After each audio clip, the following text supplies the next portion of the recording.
Bonjour et bienvenue dans ce 6h30. Laurent Gbagbo et Charles Blé Goudé resteront finalement en prison. La chambre d'appel de la Cour pénale internationale a ordonné leur maintien en détention. Elle suit donc l'appel déposé par la procureure Fatou Bensouda au lendemain de l'acquittement de l'ex-président ivoirien et de l'ex-leader des Jeunes Patriotes. Les explications de Gabriel Zani. La chambre d'appel de la CPI maintient Laurent Gbagbo et Charles Blé Goudé en prison.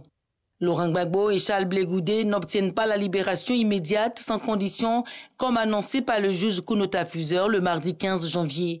C'est le verdict prononcé ce vendredi par la chambre d'appel. La décision a été prise à la majorité 3 contre 2 sur les 5 juges que contre la chambre d'appel. Les deux hommes restent donc en prison. Une audience se tiendra le 1er février prochain pour entendre d'autres arguments sur l'appel de la procureure de la CPI. Un appel formulé quelques heures après leur libération, ordonnée en première instance le mercredi 16 janvier. Le procureur a jusqu'au 23 janvier pour présenter tous les motifs de sa requête d'appel dans un document. C'est ce qu'a ordonné la chambre d'appel. Les réponses de Laurent Gbagbo et de Charles Blé Goudé ainsi que celles des victimes participant à la procédure sont attendues le 29 janvier. La décision de la chambre d'appel a été prise suite à l'appel de l'accusation contre la décision de la chambre de première instance concernant la mise en liberté de Laurent Gbagbo et de Charles Blé Goudé suite à leur acquittement.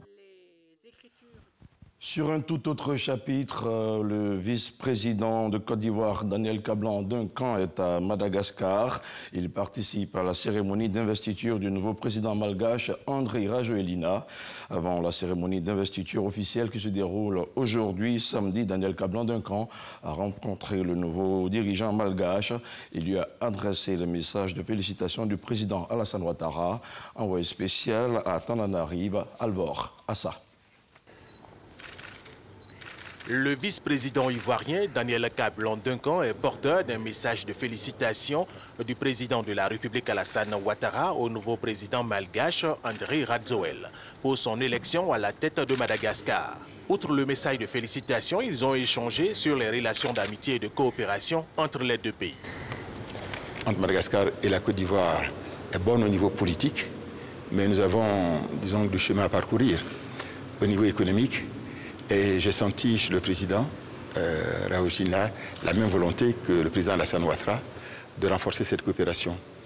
Ils vont se voir à Addis Abeba, en marge des réunions donc, de l'Union africaine, il a confirmé tout à l'heure, et ils vont pouvoir faire en sorte que cette coopération soit renforcée. Notamment les deux ministres des Affaires étrangères vont faire en sorte que, comme ils vont mettre en place une commission mixte de coopération entre les deux pays, et un certain nombre d'accords doit pouvoir être étudié et être signé, notamment dans le domaine de l'agriculture. Dans l'agriculture, dans le domaine du cacao, nous donne donc de la production de riz, etc. Et la transformation donc, de ces produits, c'est un premier champ qui a donc été retenu. Vous avez aussi dans le domaine des mines, notamment dans le domaine de l'or et des pierres précieuses, sur lesquelles on doit pouvoir coopérer, parce que c'est important. Dans le domaine de l'éducation nationale, qui est un autre dossier qui a donc été retenu. Le problème aussi d'aménagement des villes. Le président était intéressé de voir comment Abidjan se transforme, puisqu'il a des idées très importantes pour Antananarivo, pour l'avenir. Et aussi dans le domaine de l'électricité, parce que là aussi c'est important. Il a indiqué qu'il veut doubler la production, la capacité de production donc, au niveau de Madagascar. J'ai indiqué ce que le président Alassane Ouattara avait fait depuis son arrivée. Et il était intéressé de voir comment les choses peuvent aller donc de l'avant ici. Et ici en Côte d'Ivoire, depuis le 1er janvier 2019, de nouveaux barèmes des actes médicaux sont appliqués dans les cliniques privées du pays. Sur la question, le ministre de la Santé et de l'Hygiène publique a entamé une série de concertations avec les acteurs du secteur de la santé privée. Il s'agit de définir les modalités du barème, lesquelles modalités permettront d'aboutir à un arrêté ministériel. Je vous propose d'écouter la réaction du docteur Eugène Aka Awele. Il s'agissait de faire ce que nous aimons beaucoup appeler la démarche participative pour une large concertation, et c'est ce que nous avons fait. Nous voulons nous acheminer vers la prise d'un arrêté pour mettre de l'ordre dans la pratique des prix. Mais il s'agira d'un arrêté interministériel. Donc, il n'y a pas que le ministère de la Santé. Il y a des points focaux comme le ministère de l'Économie et des Finances, comme le ministère de la Protection sociale, le ministère du Commerce. Nous faisons ce travail préparatoire qui est en bonne voie. Et puis, pour le reste, on avisera. Mais en tout état de cause, nous sommes pour revoir à la baisse les 3 prestations qui, même si la profession dit que c'est justifié, nous considérons que ça présente des augmentations trop importantes.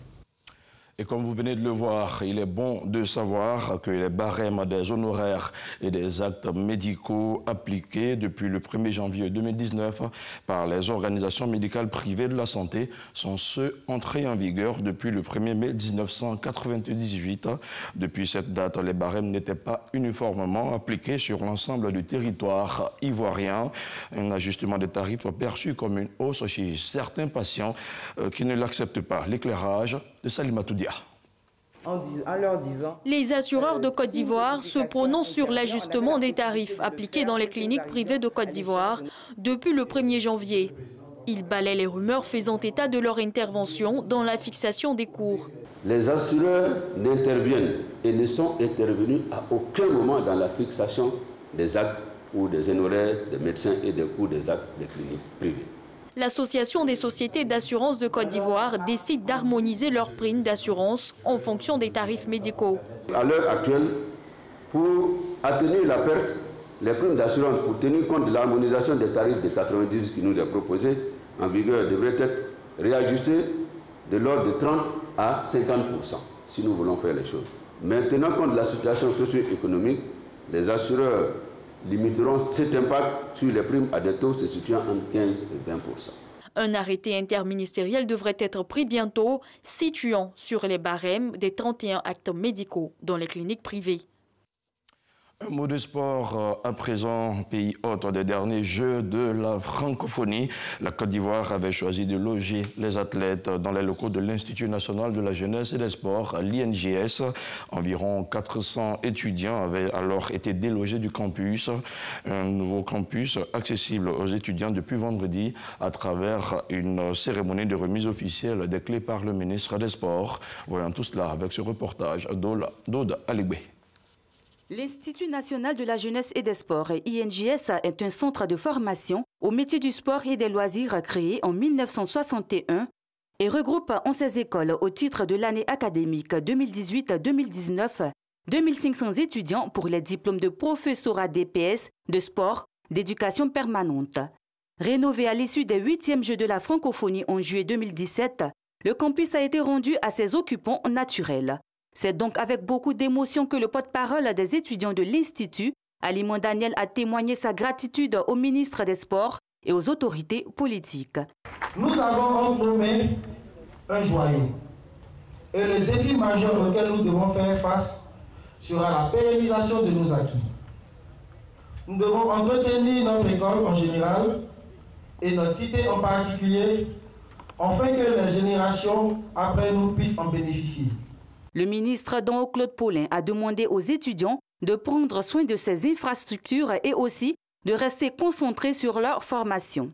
Aujourd'hui, voilà l'INJS, désormais rénové pour remplir sa grande vocation d'être là pour former dans les métiers du sport, mais aussi dans le secteur de la formation, pour l'encadrement de la jeunesse. Habib Sanogo, directeur de l'INJS, a témoigné sa reconnaissance à l'État de Côte d'Ivoire qui a permis que les étudiants soient relogés. Aussi voudrons-nous à cet instant exprimer toute notre reconnaissance et notre gratitude à son Excellence, M. Alassane Ouattara, président de la République. À son Excellence, M. Daniel Kablan-Duncan, vice-président de la République, qui a suivi de main de maître la réalisation des travaux, ainsi qu'à l'ensemble du gouvernement ivoirien, avec à sa tête le Premier ministre, son Excellence Amadou Gon Coulibaly. L'INJS abrite 33 bâtiments de 4000 lits, un gymnase, 43 salles de classe, une cafétéria et des terrains de football, de rugby, de basketball, de handball et de volleyball. La cérémonie s'est terminée par une visite des bâtiments, des chambres et de la salle de visite. Place à présent à l'actualité internationale au Burkina Faso. Le Premier ministre Paul Kabatiba a présenté sa démission et celle de son gouvernement vendredi soir. Une démission présentée au président Roch-Marc Christian Kaboré qui l'a acceptée selon un communiqué de la présidence du Burkina Faso.